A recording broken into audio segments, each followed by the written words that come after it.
Bonjour, je vous présente le mini-livre « La médecine de Dieu » de Kenneth E. Hagin. Chapitre 1er. Mon fils, sois attentif à mes paroles, prête l'oreille à mes discours. Qu'ils ne s'éloignent pas de tes yeux, garde-les dans le fond de ton cœur, car c'est la vie pour ceux qui les trouvent, c'est la santé pour tout leur corps. Proverbe 4, 20 à 22. Dans les notes d'une bonne Bible avec référence, la dernière partie de ce verset est traduite par « et médecine pour tout leur corps ». Le Seigneur veut notre guérison en cas de maladie. Il désire également nous maintenir en bonne santé et la médecine de Dieu a tout prévu à cet effet. De quelles ressources disposons-nous? Quels sont nos droits? Qu'est-ce qui nous appartient dans le domaine de la guérison physique et de la santé? Comment pouvons-nous nous assurer de ce que Jésus-Christ a obtenu pour nous? Il n'y a qu'un moyen, une étude persévérante, appliquée et attentive de la parole de Dieu dans le recueillement et la prière. Je suis né infirme. Mon enfance ne fut pas normale. Je ne courais ni ne jouais comme les autres enfants. Jusqu'à l'âge de 17 ans, je dormais mal la nuit et souffrais tous les jours. Pendant mon enfance et mon adolescence, je restais assis, bouche bée, à regarder fixement autour de moi ce que les enfants normaux arrivaient à faire. Je brûlais du désir de jouir d'une bonne santé. À l'âge de 15 ans, je fus condamné par la médecine à garder le lit pendant 16 mois. Au cours de cette période, je compris que mon unique espoir d'aide résidait dans la parole de Dieu, c'est-à-dire dans le Seigneur. Les médecins m'avaient abandonné, disant que la science médicale était impuissante dans mon cas. Il me fallut arriver au bord du tombeau pour entreprendre ce que je vous recommande vivement de faire, méditer sans cesse et très attentivement la parole de Dieu, dans le recueillement et la prière, et découvrir ce qu'elle dit à ce sujet. Je faillis attendre trop longtemps. Si ma maladie avait été de caractère aigu, j'aurais été enlevé dans l'éternité. Mais comme je languissais, j'eus le temps d'étudier les Écritures. Il me fallut du temps pour comprendre ce que la parole de Dieu enseigne sur la guérison. Savez-vous pourquoi? C'est parce qu'il est parfois nécessaire de désapprendre certains enseignements avant de parvenir à la connaissance de la vérité. L'intelligence est obscurcie par un tas de choses qui ne correspondent pas nécessairement à la réalité. Chaque fois que je trouvais une bonne promesse dans la parole de Dieu, le diable s'empressait de me dire « ça, c'est uniquement pour les Juifs » ou « ce n'est pas pour aujourd'hui ». À l'époque, j'étais dans l'ignorance. Il me fallut longtemps pour trouver un verset qui démontra à ma satisfaction que cette promesse m'appartenait, comme par exemple le verset suivant « Mon fils, sois attentif à mes paroles ». La parole de Dieu n'appartient pas exclusivement aux Juifs, Dieu merci, elle appartient à tout son peuple. Chapitre 2. L'ordonnance. Supposons que vous consultiez votre médecin et qu'il vous donne une ordonnance avec les prescriptions suivantes. 2 comprimés 3 fois par jour avant chaque repas. Pour que cette ordonnance vous fasse du bien, il faut prendre les comprimés selon les conseils du médecin. Savez-vous que Dieu, lui aussi, nous donne des ordonnances? Il prescrit sa parole pour notre santé. C'est la vie pour ceux qui la trouvent et c'est la santé pour tout leur corps. Proverbe 4, 20 à 22. Mais même sur le plan naturel, les médicaments ne font aucun bien si on ne les absorbe pas. On peut consulter un médecin et obtenir une ordonnance. Si en rentrant, on se contente de poser le médicament sur la commode ou même sur la table de nuit, notre état de santé continuera de se détériorer. Finalement, on appelle le docteur pour lui dire « Je ne comprends pas ce qui m'arrive. Je suis allé chercher le médicament, je l'ai payé, mais mon état a encore empiré. » Il se peut alors que le médecin demande « Avez-vous bien suivi mes prescriptions ?» Eh bien non, répondrait-on. Mais le médicament est dans le flacon sur la table de nuit. Il ne produit aucun effet simplement parce qu'il se trouve dans le flacon. il faut l'absorber et le laisser pénétrer dans votre corps. De la même manière, la médecine de Dieu ne produira aucun effet si la Bible reste sur la table de nuit ou sur la commode, ou si vous vous contentez de la lire et d'apprendre quelques versets par cœur. Il ne suffit pas de dire « Je crois ce que la Bible déclare » et que les Écritures saintes sont les paroles inspirées de Dieu. Il faut que ces paroles descendent dans votre cœur, dans l'homme intérieur. Alors, elles ne manqueront pas de faire effet. Il ne suffit pas de lire pour oublier tout de suite après. Il faut méditer la parole, y réfléchir et l'absorber afin qu'elle soit enracinée dans le cœur. La médecine de Dieu, c'est sa parole. Et voici les directives du Seigneur. Premièrement, « Mon fils, sois attentif à mes paroles. » Que veut dire « sois attentif à mes paroles » ? Supposons que j'interpelle un ami qui descend de la rue en toute hâte. « Hé, un instant, j'ai quelque chose à te dire. » Et que cet ami me réponde « Ah non, frère Hagin, je ne peux pas m'attarder maintenant. J'ai un rendez-vous au bout de la rue et j'ai déjà 10 minutes de retard. Il faut que je m'occupe de cette affaire. » Il n'a pas l'intention de m'insulter. Il n'est pas fâché contre moi. Il m'aime bien. Cela lui ferait plaisir de bavarder avec moi et de passer quelques instants entre amis. Mais l'autre affaire a la priorité et réclame toute son attention. Lillian B. Human, docteur en médecine, qui elle-même reçut la guérison divine, consacra sa vie à ce ministère par la suite, enseignant et priant pour les malades. À l'occasion des réunions organisées pour le réveil de la foi, elle donnait des cours sur la guérison divine. Dans l'un de ses livres, elle déclare « Parfois, j'étais au bord de la colère quand il était évident que personne ne prêtait attention pendant l'étude de la parole de Dieu sur une question aussi importante que la guérison du corps. Les gens feuilletaient des recueils de chants, regardaient en l'air ou par la fenêtre et mâchaient du chewing-gum. Et plus tard, ces mêmes personnes demandaient que je prie pour elles la prière de la foi. Cependant, elles ne voulaient rien faire elles-mêmes. Dieu désire que ses enfants croissent spirituellement et il nous fournit les moyens pour cette croissance.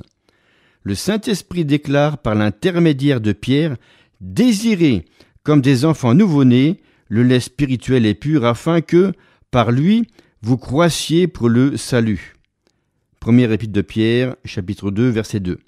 Je crois que Dieu désire que chacun de ses enfants croisse spirituellement et développe une vie de prière jusqu'à ce qu'il tienne debout par lui-même au lieu de rester un bébé spirituel qui a besoin d'une autre personne pour prier, exercer la foi et obtenir la guérison divine pour lui. Je m'inquiéterais si je n'étais pas parvenu à accroître mes connaissances dans le domaine de la prière et si ma foi ne s'était pas approfondie en 30 ans. J'aurais peur de vivre dans le monde actuel si je n'avais pas l'assurance de mon salut.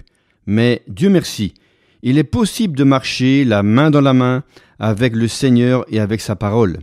La parole de Dieu peut être plus réelle pour nous cette année que l'année passée. Nous pouvons apprendre à prier et nos prières peuvent être plus efficaces cette année que l'année passée. Notre foi peut être plus ferme cette année que l'année passée. Le Seigneur sera plus réel pour nous cette année que l'année passée si nous suivons ces directives. Mon fils, sois attentif à mes paroles. L'homme ne vivra pas de pain seulement, dit Jésus, mais de toute parole qui sort de la bouche de Dieu. Évangile de Matthieu, chapitre 4, verset 4. Dieu déclare « Sois attentif à mes paroles ». Cela veut dire « Accorde la priorité à mes paroles ». Sois attentif à mes paroles, oublie tout le reste. Cela veut dire qu'il faut diriger toute notre attention sur la parole de Dieu. Deuxièmement, prête l'oreille à mes discours. Prête l'oreille aux paroles de Dieu, dit le Seigneur. Prête l'oreille à quoi ? À mes discours. Prête l'oreille à ce que dit le Seigneur. Mais, dira-t-on, je n'arrive pas à comprendre la parole de Dieu. Le Seigneur ne nous demande pas de comprendre sa parole, tout ce qu'il nous demande, c'est d'y croire. Je ne comprends pas comment bon nombre de choses fonctionnent, mais Dieu merci, elles fonctionnent, et elles fonctionnent parce que nous y croyons. Il n'est guère possible sur le plan naturel d'expliquer la nouvelle naissance de façon satisfaisante. Pourquoi donc se produit-elle par la foi en Jésus-Christ, en l'acceptant comme sauveur personnel et en le confessant comme Seigneur? Il n'est pas plus possible d'expliquer comment l'Esprit témoigne à notre esprit que nous sommes enfants de Dieu. Mais, loué soit Dieu, nous en avons connaissance. Comment encore expliquer le baptême dans le Saint-Esprit et pourquoi on parle en langue? Mais gloire à Dieu, ça arrive. De même, je suis incapable de vous expliquer la guérison divine, mais je sais que cela marche et que cela marche par la foi. C'est pourquoi Dieu dit « Accorde la priorité à ma parole. Sois attentif à mes paroles. Prête l'oreille à mes discours. Car la foi vient de ce qu'on entend, et ce qu'on entend vient de la parole du Christ. » Épître aux Romains, chapitre 10, verset 17.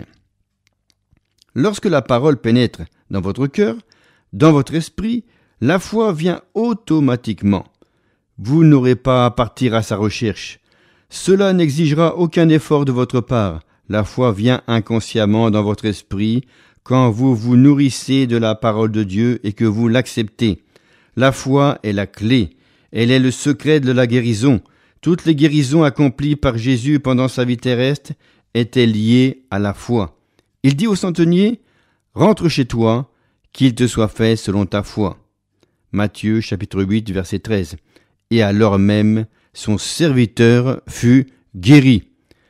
Quand la femme, atteinte d'une perte de sang, toucha son vêtement, Jésus dit, « Ma fille, ta foi t'a guérie. Va en paix et sois délivrée de ton mal. » Marc chapitre 5 verset 34. Jaïrus vint parce que sa petite fille était sur le point de mourir. Il pria Jésus avec insistance. « Viens, impose-lui les mains, afin qu'elle guérisse et qu'elle vive. » Marc chapitre 5 verset 23. Mais comme Jésus s'apprêtait à partir avec lui, la femme atteinte de perte de sang toucha son vêtement et fut guérie. Des messagers survinrent de la maison de Jaïrus qui dirent « Pourquoi importuner davantage le maître? Ta fille est morte. Il n'y a plus d'espoir. » Mais Jésus se retourna et dit « N'aie pas peur, crois seulement. » Marc chapitre 5 verset 36. Enfin, Jésus se dirigea vers la maison de Jaïrus et cette petite fille fut ressuscitée et guérie. Ensuite, 2 aveugles se mirent à le suivre en criant « Fils de David, aie pitié de nous !» Jésus leur demanda « Croyez-vous que je puisse faire cela ?» Matthieu chapitre 9 verset 28. « Oui, Seigneur, lui répondirent-ils. » Il leur toucha les yeux et dit « Qu'il vous soit fait selon votre foi. » Matthieu 9, 29. Et leurs yeux s'ouvrirent. La guérison divine est basée sur la foi et la parole de Dieu nous explique d'où vient la foi. Romains 10, 17. La foi vient de ce que l'on entend et ce que l'on entend vient de la parole de Christ. La foi ne vient ni de ce que l'on voit, ni de ce que l'on sent, elle vient de ce que l'on entend. C'est pourquoi le Seigneur déclare « Prête l'oreille à mes discours ». Voilà l'origine de la foi. La foi pour la guérison vient de ce que l'on entend. Permettez-moi de citer encore une fois le 22e verset de Proverbe 4. « C'est la vie pour ceux qui trouvent mes paroles et la santé, médecine, pour tout leur corps. » Je n'ai jamais pu comprendre pourquoi certains chrétiens, même après avoir été baptisés dans le Saint-Esprit, lorsqu'ils tombent malades, et cela arrive, ne s'efforcent pas de découvrir ce que le Seigneur déclare à ce sujet. Parfois même, ils refusent d'écouter la parole de Dieu. Au lieu de prêter l'oreille au discours du Seigneur, ils écoutent ceux des hommes. Le cœur a des raisons que la raison ne connaît pas. J'ai appris il y a longtemps déjà à faire la sourde oreille aux conseils non basés sur la parole de Dieu, même lorsqu'il s'agit de prédicateurs. Des hommes de bien vous donnent parfois des conseils dictés par la raison qui vous empêchent de jouir d'une bénédiction spirituelle. Le Seigneur dit « Prête l'oreille à mes discours ». Si vous voulez entendre la voix de Dieu, il faut parfois faire la sourde oreille à ce que disent les autres. Il est essentiel de prêter l'oreille aux paroles du Seigneur pour jouir de la bénédiction qu'il nous réserve. Prête l'oreille au discours de Dieu. Le Seigneur se prononce-t-il sur la maladie? Mais bien sûr. En voici quelques exemples. Nous nous étendrons davantage là-dessus au chapitre 4. La parole déclare « Il s'est chargé de nos maladies et de nos infirmités ». Matthieu, chapitre 8, verset 17. La parole affirme en outre « Et le Christ lui-même a porté dans son corps nos péchés sur la croix, afin que nous mourions au péché et que nous vivions d'une vie juste, lui, par les meurtrissures duquel vous avez été guéris. » 1 Pierre 2, 24.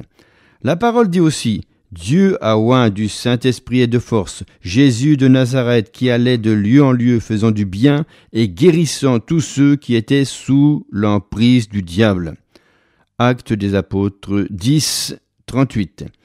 Il appelle la maladie être sous l'emprise du diable. Troisièmement, que mes discours ne s'éloignent pas de tes yeux. Dieu nous dit de regarder aussi bien que d'écouter. Que faut-il écouter? Les paroles de Dieu. Que faut-il regarder? Les paroles du Seigneur. Ces paroles concernent la guérison parce que la vie, la santé et la médecine de Dieu font l'objet du verset suivant. Recherchez donc ce que dit la parole de Dieu sur la guérison et la santé. Que cette parole ne s'éloigne pas de vos yeux. Ne regardez pas autre chose. Regardez exclusivement la parole de Dieu qui déclare « C'est par ces meurtrissures que nous avons été guéris. » C'est un fait accompli. Nous avons été guéris.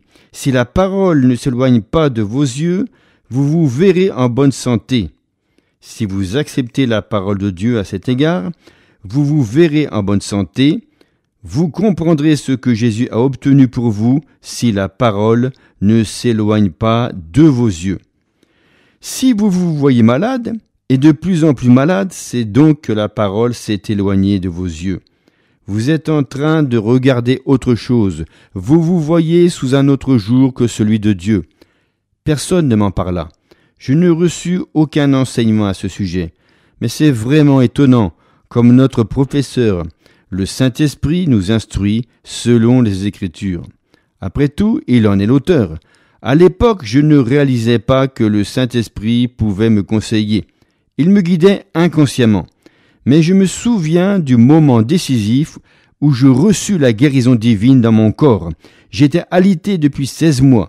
Cela se passa le 12e mois en mars. Pendant les 11 mois précédents, je me voyais mort. Oh, je suis passé par là 1000 fois, voire 10 000 fois. Quand on est obligé de garder le lit 24 heures sur 24, n'ayant rien d'autre à faire que de s'appesantir sur les symptômes physiques et les chagrins personnels, on a tout le temps pour réfléchir. Je voyais le mal s'aggraver. Je me voyais mourir. Pendant la nuit, lorsque toutes les lumières étaient éteintes et que tout le monde dormait, je restais seul avec mes pensées et, que de fois, nuit après nuit, je me suis vu mort. Je voyais mon cadavre.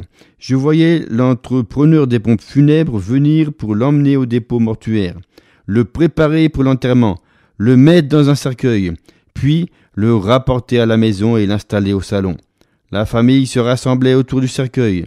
J'entendais les gémissements et voyais les larmes. Je les voyais aller à l'église, transporter le cercueil le long de l'allée centrale. Le prédicateur se tenait devant la chaire. J'entendis le sermon, les cantiques. On venait pour la dernière fois jeter un coup d'œil dans le cercueil. Je regardais aussi, c'était bien moi, le visage blême et glacé. Je me voyais mort. J'observais le cercueil remontant l'allée centrale de l'église. Je voyais les porteurs mettre le cercueil dans le corbillard. Puis le convoi s'acheminait et entrer dans le vieux cimetière de Forest Grove. Je voyais la fosse fraîchement creusée. Ils se rendaient au sépulcre de famille pour y déposer le cercueil, l'entourer de fleurs et célébrer les derniers rites. Je voyais nos amis s'en aller, la famille aussi, monter en voiture et rentrer à la maison. Je regardais les fleurs se faner et disparaître sans laisser de traces. Je voyais le tombeau dans ce vieux cimetière. Je me voyais mort. Ainsi, voyais-je les feuilles des arbres se dessécher et mourir, les arbres se dénuder. Ainsi, voyais-je la pluie, le froid, les neiges de l'hiver. puis le printemps avec le chant des oiseaux, et enfin le soleil de l'été qui s'abattait sur cette tombe. Je me voyais mort. Mais, à un moment donné, je m'en souviens bien, c'était après avoir lu le passage des Écritures que cette parole ne s'éloigne pas de tes yeux. J'ai su que la promesse divine allait marcher pour moi. Je n'aurais su dire comment, mais j'en étais convaincu.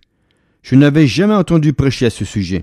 J'avais à peine 16 ans, mais je savais que c'était la parole de Dieu. Et la parole disait « Mes paroles sont thérapeutiques ». Je savais qu'elles affirmaient « C'est la santé pour tout le corps », c'est-à-dire de la plante des pieds au sommet de la tête. Je le savais aussi. 5 médecins avaient déclaré qu'ils ne pouvaient plus rien pour moi et qu'ils me condamnaient. Mais moi, je commençais à me voir en bonne santé. Quand j'avais des crises cardiaques, quand mon état semblait empirer, je riais aux éclats, je me moquais d'eux, je me voyais en bonne santé. Je m'interrogeais sur l'activité que je voudrais avoir si j'étais debout. Je prêcherais, me disais-je. Je demandais donc qu'on me donne un crayon et du papier, et je me mis à rédiger des sermons. Je n'en ai prêché qu'un seul, les autres n'en valaient pas la peine. Mais je finis par en remplir une boîte. Je me voyais en bonne santé. Comprenez-vous ce que je veux dire? Que sa parole ne s'éloigne pas de vos yeux. Pourquoi? C'est la santé, c'est la vie. Quatrièmement, garde mes paroles dans le fond de ton cœur. Cela veut dire au plus profond de votre être. Le psalmiste disait « Je serre la parole dans mon cœur afin de ne pas pécher contre toi ». Psaume 119, verset 11. Au chapitre 3, je vous en donnerai un exemple concret. Or, quels ont été les résultats? Dieu merci, la parole de Dieu produit des résultats. Quels résultats obtient-on lorsqu'on suit les directives du Seigneur? C'est la vie pour ceux qui les trouvent et la santé pour tout leur corps. J'y crois. J'étais jeune, baptiste et grabataire. Lorsque j'écrivis à l'encre rouge sur la page de garde de ma Bible, voilà ma devise, ce que dit la parole de Dieu, je le crois. La question est ainsi tranchée. Quand je lis l'Écriture sainte, je sais que c'est la parole de Dieu. J'y crois. Cela me décide. Inutile d'en discuter, puisque la Bible déclare, la parole c'est la santé, c'est la guérison pour tout le corps. On m'a demandé un jour, frère Egin, est-ce qu'il vous arrive d'être malade? Eh bien, non. Bon, dit-il, vous savez ce que je veux dire. Cet homme était prédicateur du plein évangile et priait pour les malades. Il ajouta, je vais vous dire ce que je prends, car cela m'aide tellement. Et il me fit la liste de tout ce qu'il prenait pour lui, permettre de prêcher sur la guérison divine. Puis, il demanda, et vous? Je répondis, je prends ce que je prêche. Si cela ne marche pas pour moi, je me demande bien comment cela pourrait marcher pour les autres. Oui, mais ne vous sentez-vous pas parfois un peu indisposé? Pas souvent. Mais lorsque cela vous arrive, qu'est-ce que vous faites? Je double la dose de médicaments. J'absorbe une double portion de la parole de Dieu et cela marche à merveille. Chapitre 3. La médecine de Dieu, traitement à appliquer d'abord au cœur. La médecine de Dieu, comme tout ce qu'il a prévu, le salut par exemple, est basé sur la foi et s'applique au cœur, à l'esprit. Mais souvent on agit de manière bien différente. On lit les promesses, on arrive même à les citer, et on s'efforce d'agir en conséquence, sans qu'elles soient enracinées dans notre esprit. C'est plutôt une question d'intelligence que de foi. J'adopte en principe la méthode suivante. Je ne prie généralement pas tout de suite. Par exemple, en mars 1952, j'assistais à une réunion à Texas City dans le Texas. Pat, notre fille, était toute petite à l'époque. Une tumeur était apparue près de l'un de ses yeux et ce n'était pas un orgelet. Avant de quitter la maison pour me rendre à cette réunion, je lui avais imposé les mains et j'avais prié pour elle. Mais lorsque ma femme m'écrivit le lundi suivant, la tumeur n'avait toujours pas disparu. Pat aimerait savoir, m'écrivait-elle, ce qu'elle devra dire à l'infirmière quand celle-ci viendra l'examiner lundi prochain. Une fois par mois, une infirmière faisait le tour des écoles pour examiner les yeux, oreilles, etc. Pat savait qu'en voyant la tumeur, l'infirmière demanderait si nous avions consulté un médecin. Et nous ne l'avions pas fait. Alors, Pat voulait simplement savoir ce qu'elle devait dire à l'infirmière. Je reçus la lettre le mardi et je savais que cela ne pressait pas.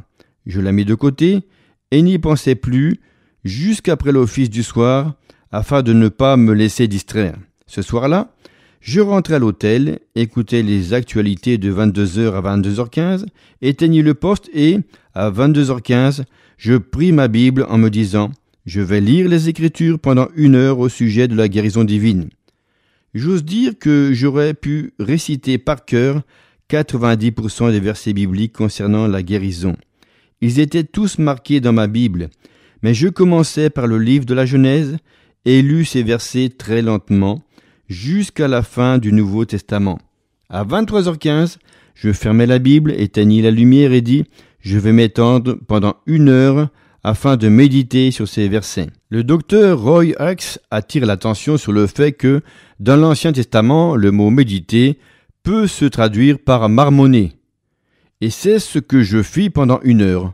À minuit 15, je me dis « Je vais dormir 1 heure », puis je me réveillerai pour méditer encore 1 heure, et je continuai ainsi jusqu'au matin.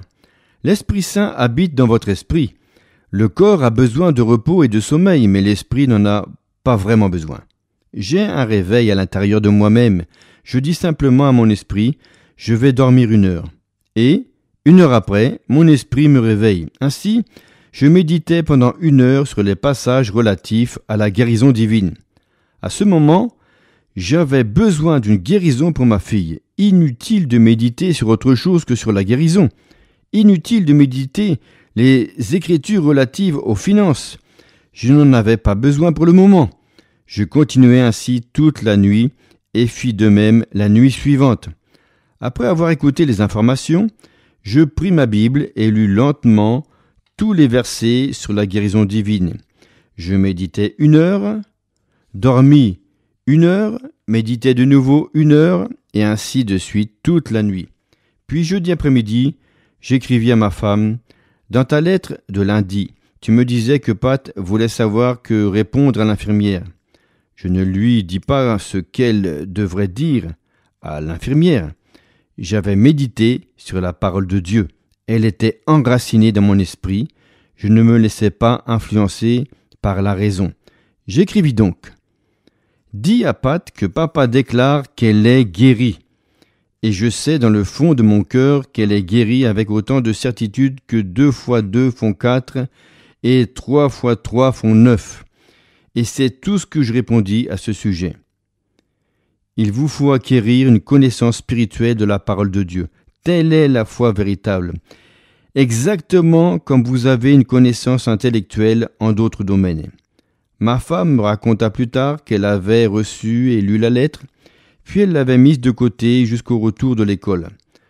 Pat était déjà dans le jardin en train de jouer à la poupée, lorsque ma femme se souvint de la lettre et l'appela. « Pat, nous avons reçu une lettre de papa, et voici ce qu'il nous écrit. Dis à Pat que papa déclare qu'elle est guérie. Il le sait aussi bien que 2 fois 2 font 4 et 3 fois 3 font 9. Il paraît que Pat réfléchit un instant, puis fit observer. Si papa le dit, le problème est réglé. Elle se retourna et repartit jouer dans le jardin. Le lundi suivant, la tumeur avait disparu. Ce n'était plus la peine d'en parler à l'infirmière.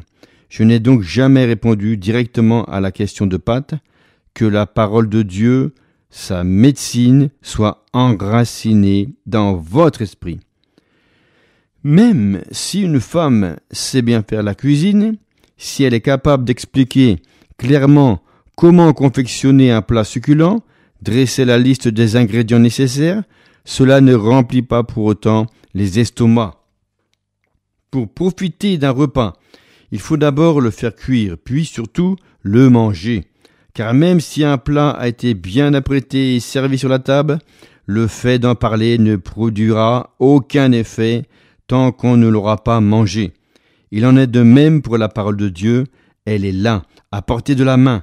Nous en discutons et la citons, mais cela ne veut pas dire qu'elle est entrée en nous, qu'elle est enracinée dans l'homme intérieur, comme elle devrait l'être, et c'est pourquoi elle ne porte pas de fruits. Pour que la foi reste ferme, il faut la nourrir continuellement. Je répète souvent, sous prétexte que j'ai mangé une fois du steak, je ne dirai pas « j'en connais le goût, j'en ai déjà mangé, ce n'est pas la peine de recommencer ». Non, j'en mangerai toutes les fois que j'en aurai l'occasion. Une alimentation régulière et l'exercice physique maintiennent notre corps en forme. Il en est de même de notre esprit. Depuis longtemps déjà, je me base sur le conseil de P.C. Nelson. Nourrissez-vous continuellement des Écritures en ce qui concerne la foi et la guérison, même si vous êtes en train d'étudier d'autres passages. Je ne manque jamais de lire tous les jours quelques passages sur la foi et la guérison, en plus de toute autre écriture. Certains disent « Je crois que ça marchera pour moi parce que cela a marché pour Kenneth Hagin ». J'en suis sûr. Mais si notre foi n'a pas été nourrie, cela ne marchera pas. Jésus dit qu'il te soit fait selon ta foi. Selon Frère Nelson, le jour viendra où vous aurez besoin de foi, soit pour vous-même, soit pour un membre de votre famille. Si vous n'avez pas nourri votre foi, vous serez désavantagé, démuni. Que la parole de Dieu, sa médecine, soit enracinée dans votre esprit. Chapitre 4. Remède à prendre en les méditant. La guérison fait partie intégrale de la rédemption.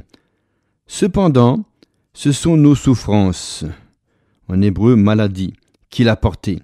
C'est de nos douleurs qu'il s'est chargé, et nous l'avons considéré comme puni, frappé de Dieu et humilié. Mais il était blessé pour nos péchés, brisé pour nos iniquités. Le châtiment qui nous donne la paix est tombé sur lui, et c'est par ses meurtrissures que nous sommes guéris. Ésaïe, chapitre 53, versets 4 et 5. Il guérit tous les malades afin que s'accomplisse ce qui avait été annoncé par Ésaïe le prophète. Il a pris nos infirmités et s'est chargé de nos maladies. Évangile de Matthieu, chapitre 8, versets 16 et 17. Lui qui a porté lui-même nos péchés en son corps sur le bois, afin que morts au péché nous vivions pour la justice. Lui, par les meurtrissures duquel vous avez été guéris. Première épître de Pierre, chapitre 2, verset 24. Christ nous a rachetés de la malédiction de la loi, étant devenu malédiction pour nous, car il est écrit « Maudit est quiconque est pendu au bois ». Galates, chapitre 3, verset 13. Selon Deutéronome 28, versets 15 à 22, 27 à 29, 35 à 61, toutes les maladies et infirmités font partie de la malédiction de la loi, mais, gloire à Dieu, selon Galates 3, 13, Christ nous a rachetés de la malédiction de la loi. La guérison est la volonté du Père. Car je suis l'Éternel qui te guérit. Exode, chapitre 15, verset 26. Vous servirez l'Éternel votre Dieu, et il bénira votre pain et vos eaux, et j'éloignerai la maladie du milieu de toi. Il n'y aura dans ton pays ni femme qui avorte, ni femme stérile. Je remplirai le nombre de tes jours. Exode, chapitre 23, versets 25 et 26.